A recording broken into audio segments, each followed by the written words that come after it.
Hello students, welcome to my YouTube channel Alpha Tech. तो आज हम कक्षा 11 में जो 16वां चैप्टर है, तो 16.1 वाली प्रश्नावली है प्रायिकता की। तो इस वीडियो को स्टार्ट करने से पहले अगर आपने हमारे चैनल को सब्सक्राइब नहीं किया तो सब्सक्राइब कर लीजिएगा, और जो एनसीईआरटी सॉल्यूशन से रिलेटेड वीडियोज़ हैं वो हमारे चैनल पर अपलोडेड हैं, आप जा करके देख सकते हैं। ठीक है, तो चलिए 8वां क्वेश्चन देखते हैं। इसके पहले के क्वेश्चन हमने करा दिए थे।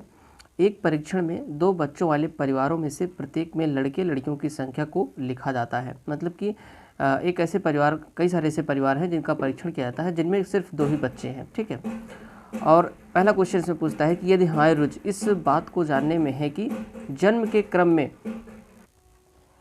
तो इस जानने में है कि जन्म के क्रम में बच्चा लड़का या लड़की है तो प्रतिदर्श समष्टि क्या होगी। देखिए, मान लेते हैं जैसे कि हम जानते हैं प्रतिदर्श समष्टि को एस से हम दिखाते हैं। ठीक है, तो ये इसका हल है।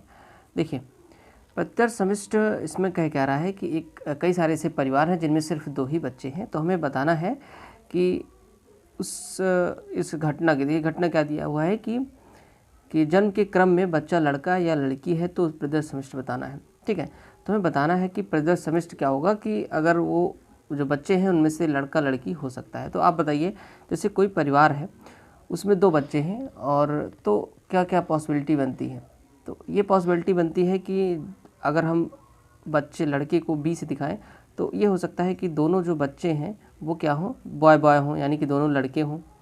या ये पॉसिबिलिटी बनती है कि पहला लड़का जो है, पहला बच्चा जो है वो बॉय हो और दूसरा क्या हो, गर्ल हो। ठीक, या क्या हो सकता है कि पहला गर्ल हो, पहली जो है पहला बच्चा जो है वो गर्ल हो और दूसरी भी क्या हो, गर्ल हो। या हो सकता है कि एक चीज़ और यहाँ पे हो सकती है कि पहला जो बच्चा है वो गर्ल हो और दूसरा क्या हो, बॉय हो। ठीक है, इस तरीके से। अब देखिए, अब आप 2 बच्चों में इसके अलावा कोई और भी सेट नहीं सोच सकते हैं। देखिए, आप सोचिए, जो भी सोचेंगे आपको इसमें मिल जाएगा। या तो देखिए, या तो दोनों लड़के हों, या एक लड़का एक लड़की हो, या दोनों लड़कियां हों, या एक लड़की दूसरा लड़का हो। ठीक है, इस तरीके से ये बन जाएगा। ये इस पहले का प्रतिदर्श समष्टि हो गया। अच्छा, दूसरे का प्रतिदर्श समष्टि लिखते हैं। दूसरा क्वेश्चन देखिए, यदि हमारी रुचि किसी परिवार में लड़कियों की संख्या जानने में है तो प्रतिदर्श समष्टि बताइए। अब बताइए कि परिवार में अगर लड़कियों की संख्या का प्रतिदर्श समष्टि हमें लिखना है तो किस तरीके से संभव हो सकते हैं। तो यहाँ पर हम लड़कियों की संख्या देख लें। जैसे अगर दोनों लड़के हों, ठीक है, क्योंकि परिवार में 2 ही बच्चे हैं, तो अगर दोनों लड़के हो जाए तो लड़कियों की संख्या क्या हो जाएगी, 0 हो जाएगी। ठीक, अगर इन दोनों में से एक कोई लड़की है तो देखिए यहाँ पे दूसरा जो बच्चा है क्या लड़की है, तो लड़कियों की संख्या कितनी होगी, 1 होगी। या फिर अगर दोनों लड़कियां हैं, दोनों जो बच्चे हैं परिवार में दोनों लड़कियां हैं तो संख्या 2 हो जाएगी। अगर एक लड़की और एक लड़का है तो भी लड़कियों की संख्या 1 ही रहेगी, जो कि हमने लिखा हुआ है। ठीक है, तो इतने जो पॉसिबल हैं इतने बनेंगे। या तो दोनों लड़के हों तो 0 लड़कियों की संख्या, अगर एक भी उसमें से लड़की है तो लड़की की संख्या क्या हो जाएगी, 1 हो जाएगी। अगर दोनों लड़कियां हैं तो लड़की की संख्या क्या हो जाएगी, 2। तो इसका जो प्रतिदर्श समष्टि हो जाएगा संख्याओं का, लड़कियों की संख्याओं का, वो ये वाला हो जाएगा। ठीक है, चलिए नेक्स्ट क्वेश्चन देखते हैं। तो आइए देखते हैं 9वां क्वेश्चन देख लेते हैं कि कह रहा है कि एक डिब्बे में एक लाल और एक 3 सफ़ेद गेंद है। ठीक है, एक जैसी 3 सफ़ेद गेंद रखी है, तो 2 गेंद उत्तरोत्तर बिना प्रतिस्थापित किए यादृच्छा निकाली जाती है। इस परीक्षण का प्रतिदर्श समष्टि क्या होगा। देखिए, यहाँ पर एक चीज़ एक जैसी है। एक जैसी का मतलब एकदम सेम टू सेम वही गेंद है। ठीक है, एकदम सेम गेंद है। तो हम मान लेते हैं लाल गेंद क्या है हमारी, रेड है, R से लिख देते हैं, और जो सफ़ेद गेंद है उसको W से लिख देते हैं, यानी कि वाइट।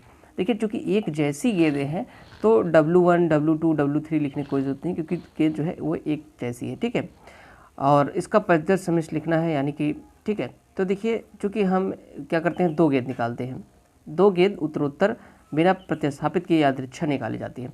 तो हो सकता है कि जब 2 गेंद निकालनी हो सकता है कि हम पहले लाल वाली गेंद निकाल लें और वाइट वाली गेंद निकाल लें।